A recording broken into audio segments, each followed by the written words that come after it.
Hello everybody, and sorry for skipping yet another Meitantei Pretty Cure review last week, but I'm back now, so welcome to the Meitantei Conan crossover episode of Meitantei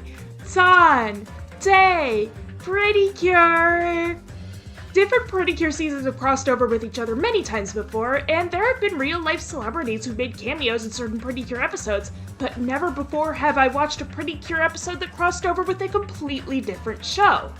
Apparently back in 2024, Wonderful Pretty Cure had a crossover with this other show called Crayon Shin-chan, but I never got far enough in that season to see that episode. The show featured today is Meitantei Conan, officially released in the US under the names Detective Conan and Case Closed.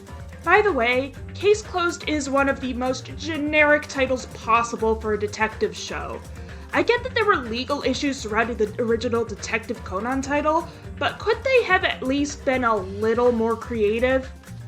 Anyways, this show started out as a manga all the way back in 1994, and its anime adaptation first aired in 1996. It seems like a pretty huge title over in Japan, much like Pretty Cure itself. The story is about the titular Conan Edogawa, a genius detective high schooler who has been force-fed experimental drugs and transformed against his will into an elementary schooler. He continues solving mysteries even despite this major setback. And given that both the manga and anime have been running continuously since the 90s all the way up to the present day, seems like the heat death of the universe will occur long before Conan ever gets back to his normal age. Poor guy. As a heads up, I've never watched or read Meitantei Conan before. Will this crossover episode be accessible enough for newcomers like me to enjoy it? The answer is yes. I'll get it out of the way right now. This episode was quite good. First of all, let's talk about the art style. Both the anime and manga of Meitantei Conan have a really unappealing art style in my opinion. I mean, look at the titular character for example. His eyes are way too far apart on his face. Between that and the ridiculous the story, the anime alone has over 1,200 episodes, I never had any interest in checking out Meitantei Conan, and I probably would have remained almost completely ignorant of it if not for this episode. Meitantei Pretty Cure, by contrast, actually isn't ugly looking. It doesn't have a particularly distinctive art style, but the generic anime look is so commonly used because it works. And frankly, the difference between how the Meitantei Conan characters look here versus in their own show is like midnight and high noon. Dare I say it, Conan actually looks cute in Meitantei Pretty Cure. What an unbelievable achievement. Now that we're done judging this book by its cover, let's crack open the pages and get into the plot. Remember that rich museum owner lady in episode 11 who got publicly humiliated for putting fake jewelry in her museum? Well, like many other minor characters in this season, she has returned, this time to take part in a new mystery. See, there's this glass slipper called Lost at Midnight that they're going to be exhibiting. The workers are hauling in a bunch of boxes to prepare for this event, and Jet Senpai has been enlisted to help for some reason. I get that he's gained popularity as the founder of Pretty Holic, but I'm really confused as to what role he plays in all of this. First of all, what does founding and running a cosmetic store have to do with showing off glass art? And second of all, is the glass slipper going to be displayed at the museum or at Pretty Holic? The show starts out with everybody putting various glass items on display at the museum, but about halfway through, they all go to Pretty Holic and set the items up there instead. Well anyways, oh no! The boxes the workers are carrying all explode, and a bunch of replica slippers come flying out of them. During the commotion, the real slipper goes missing.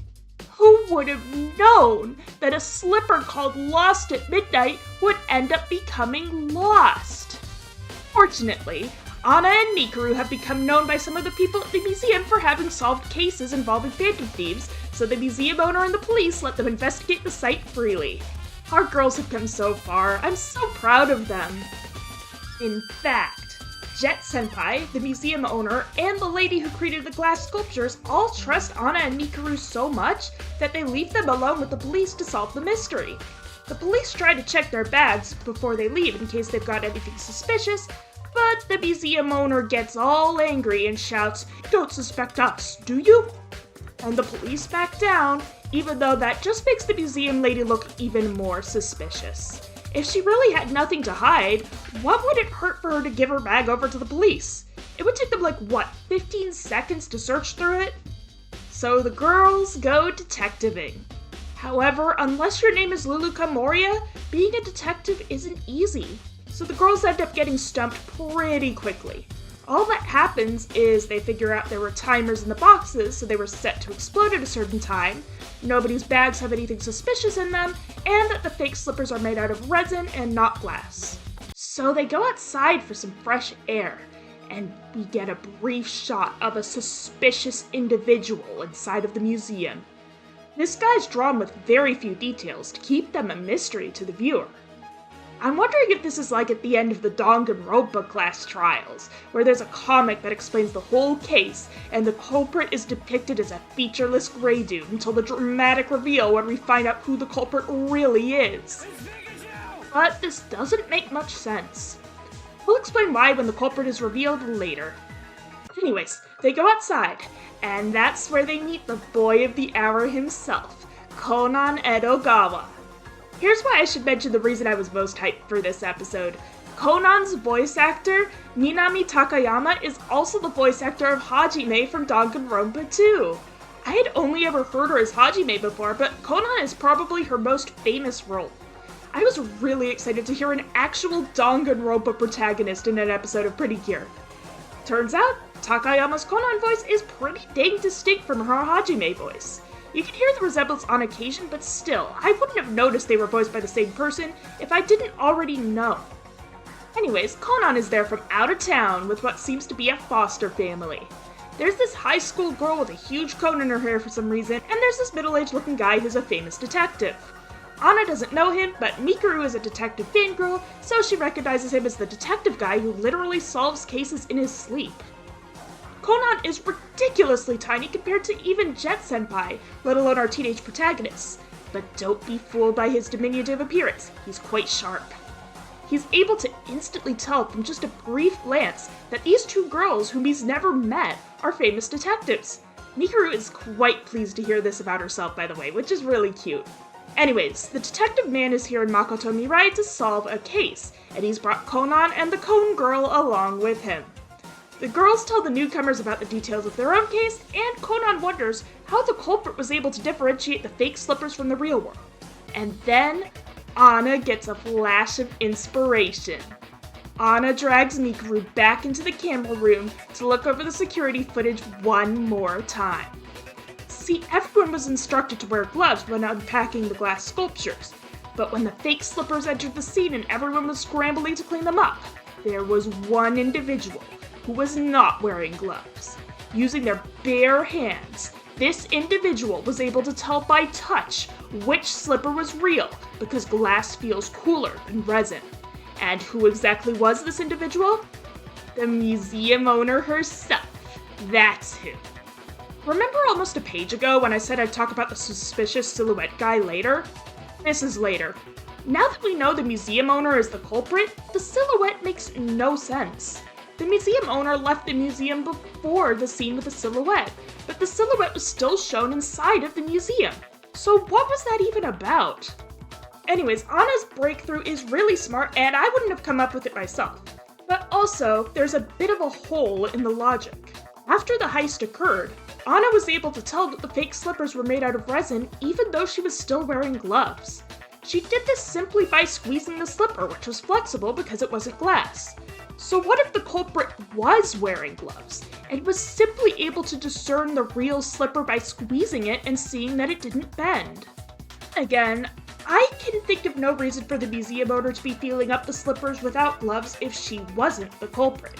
If she were innocent, she would care a lot about the glass slipper getting dirty. But as a disguised phantom thief, she has no reason to care if the slipper is dirty because it'll still have that precious Makoto jewel attached to it. The only way a lack of gloves would affect anything in that case is by making it that much easier for her to find the real slipper. Anyways, the girls go running over to Pretty Holic to confront the museum owner. They point to her and are all like, "The culprit is you." They proclaim that she stashed the real slipper away in Jet Senpai's bag. It makes sense because earlier in this episode, Anna specifically says she checked the museum staff's bags, including that of the museum owner, but the one bag she didn't check was Jet Senpai's. So that explains why she didn't find the glass slipper earlier, and why the museum owner was so insistent earlier that her and Jet Senpai's bags not be checked by the police. So then, Anna dramatically opens the bag and finds that it's not there. So now the girls have publicly embarrassed themselves. For the first time, the titular detective protagonists are wrong. Not, because then Conan shows up. He got the girls' business cards when they last met, and he insisted on coming over to the detective agency to check in on their case. And it's not long before they realize where the glass slipper actually is. I should mention that we get a slightly different Jimmy Neutron Brain Blast this time. Usually there's this stock footage with exploding feathers and the girls standing in a void, but this time it's much simpler and Conan is involved too. All that really happens, special effects wise, is that a lightning flash goes through each of their heads. Also, there's a split screen so that we see all three of their faces at once. That's cool. I also assume it's similar to the actual Meitantei Conan show. And then we get the eye catches. I forgot to mention that a few episodes ago, a new set of eye catches was introduced that showed the girls wearing unique, fashionable outfits and using the Pretty Holic cosmetics. The product placement's still cringy, but the outfits are super cute, and also Mashitan's in it, so that's even cuter. I bring this up because this episode introduces yet another series of eye catches, and it's just being the doors of the Kyoto Detective Agency closing and opening. This episode also showed a new title card, which replaces the cool iconic silhouette posing and stuff with just a shot of the agency doors opening. At first I was super disappointed because the new title card and eye catches are boring compared to what we had before. Then I read on the Pretty Cure wiki that they're just for this episode and they're homages to similar eye catches in Meitantei Conan, so now I think it's pretty cool. Anyways, remember all the way back before episode 1 aired when I went over the characters' bios on the official website? The bio said that Anna goes with her instincts, while Mikuru thinks things through a lot and relies heavily on her own detective-related studies. We see that in action this episode. Anna was the one who got a flash of intuition about the museum owner's lack of gloves. And now, Mikuru is the one who's read a bunch of mystery novels and knows about the vegetable oil trick. See, when you submerge a piece of glass inside of vegetable oil, it becomes invisible. I didn't know that, but I looked it up just now and it seems to be true. I'm not willing to waste enough vegetable oil of my own to check, though. Besides, I don't have anything lying around that's made purely of glass and is small enough to submerge in vegetable oil. So where is the vegetable oil that the glass slipper is hidden inside? Well, one of the glass creations on display is a bowl, and it's filled with water. Except, that's not actually water. The glass slipper is concealed within the bowl. But here's the thing. Vegetable oil is yellow, and the liquid in the bowl is clear. So they're at an impasse. This is when Conan makes his move. I should note that whenever we hear Conan's internal dialogue, it's much lower pitched than his speaking voice. I guess this is what he sounded like before he got aged down. Though he is super small, he's still got the mind of a high schooler, you know? Anyways, like our two main characters, Conan is equipped with a bunch of gadgets that help him with his detective work. Unlike our main characters, who have a sparkly, colorful stock footage moment where they say, "Open! Pre-kit, insert item name here!" almost every time they pull out an item, Conan just uses his items with no fanfare. I guess advertising those toys isn't as much of a priority over on Meitantei Conan. So what does Conan do? Well, Wikipedia says that Conan regularly tags along on that detective man's cases and solves them. When he does so, he uses a tranquilizer dart to knock the man out cold, and then he uses a voice-changing bow tie to pretend to be the man and reveal the culprit. This is how he gained a reputation for solving cases in his sleep. Why does Conan do this instead of just solving the cases himself? I don't know, but I'd imagine it might be to stay under the radar so that the evil bad guys who turned him young don't find him again. They probably explained it in Meitantei Conan itself. Anyways, Conan's about to do the whole knock out your detective foster dad and pretend to be him thing. but Anna walks right in front of the man at just the wrong moment, and Conan knocks her out instead. So Conan's like, whatever, I guess I'll just mimic her voice then. And so we get an admittedly pretty cool scene of Anna seemingly solving the case in her sleep, talking about chemicals and stuff used to make the solution that has the same effect as the vegetable oil while also being transparent. Does it make any sense that nobody notices Anna's lips aren't moving at all?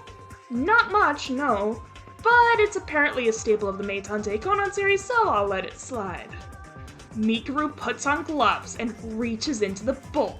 And what do you know, the glass slipper really was hidden in there all along. Backed into a corner, the museum owner reveals herself to be Niji in disguise all along. Niji tries to grab the slipper from Mikuru. But remember Cone Hair Girl from earlier in the episode? She's still accompanying Conan, and it turns out she's really good at martial arts. In the best animated scene in this entire episode, this ordinary untransformed high school student kicks Niji into a nearby bookshelf. Now that I think about it, whenever a phantom thief summons a monster, the Pretty Cures never attack the thief, only the monster. This is the first time in the entire show that anybody has ever physically hurt Niji himself. But alas, Cone Girl is completely defenseless against Niji's smoke bomb. While everyone else is blinded and coughing, Niji snatches the slipper anyways and runs off. Mikuru tries to chase him, but Anna's still out cold, and she can't get very far while giving Anna a piggyback ride. Fortunately, Conan hasn't gone anywhere, and he's got a couple more gadgets raring to go. Using a glowing rainbow sneaker and a soccer ball summoned by his utility belt, he gives an extremely powerful soccer kick that pelts Niji with a super high-speed ball right in the back, knocking him over. Poor guy's really going through the slapstick ringer this episode. Thanks to Conan's soccer shenanigans, Mikuru is able to catch up to Niji, who has dropped the slipper. But before she can take the slipper back, Niji forces himself back up and turns the slipper into a Haninda. To Niji's credit, he's actually following Uso Noir's orders this time. He tried to run away from the girls and bring the slipper back to Uso Noir, and is only engaging in combat with them now as a last resort. Way to go! The actual fight scene of the episode isn't bad, but it's still overshadowed by Cone Girl, even though she isn't even a main character or a Pretty Cure. The glass slipper Haninda is graceful and agile, and it has an incredibly powerful kick. But Answer and Mystique still come out on top by taking a page out of Conan's book. They summon a soccer ball with a pre-kit light and then kick it at the Haninda. Then they do Flying Spectrum and the day is saved. So they return the missing glass slipper, reunite with the real museum owner, and all is well. But before Conan and company leave for good, Anna and Mikuru realize that for a small child, Conan's deductive skills are wickedly sharp. So they ask him who he is, and he tells them he's a detective. So then what's the point of pretending to be his unconscious foster dad then? Well, whatever. The episode is over now. Okay, so the sussy silhouette guy made no sense. But even so, this was a darn good episode, if I do say so myself. Conan is a very fun and likable character.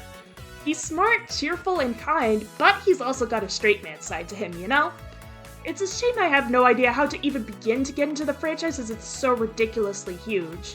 The show's longer than One Piece, which is another show that I refuse to watch because it's just too dang long. I really like that this episode managed to not have Conan overshadow the main characters while also giving him time to shine. Sure, one might think that the sleeping Anna scene was him solving the case so the characters didn't have to, but the fact is, as soon as Mikuru mentioned the vegetable oil idea, the case was as good as solved. All they'd have to do to fact-check her was reach into the bowl and see if the slipper was there. All Conan did was put the final nail in the coffin, and also keep Niji from running away afterwards. I also like that this episode doesn't end up causing any problems for the series as a whole. Usually when a powerful ally shows up in a crossover just for that one and only episode, it raises the question of why that character never shows up again. The protagonist could certainly use the help later in the show, particularly in the climax, right?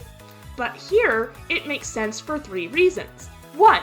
Conan and the gang are stated to live in a completely different town from Makoto Mirai, which is where the fight over the Makoto jewel fragments is taking place. 2. The girls have a goal of becoming star detectives, which they can't do by relying on someone like Conan to solve all their mysteries for them. And 3. The girls have to fight monsters and save the world. For all of his detective abilities, Conan is not a magical girl, and he simply can't physically fight back against the Phantom Thieves Guild. Overall, this was such a funny and cute episode, and even though I've never watched Meitantei Conan and probably never will, I still think this is an example of a crossover done right. Meitantei Conan was the perfect choice to do a crossover with. Both the shows are aimed primarily at a young audience, though Pretty Cure's is younger. Both are detective shows with fancy gadgets, and both have titles starting with Meitantei. It's a match made in heaven. Next episode is about Goemon dressing in drag and taking over a train. What more do you need in life? I'll see you all for that one. Bye bye!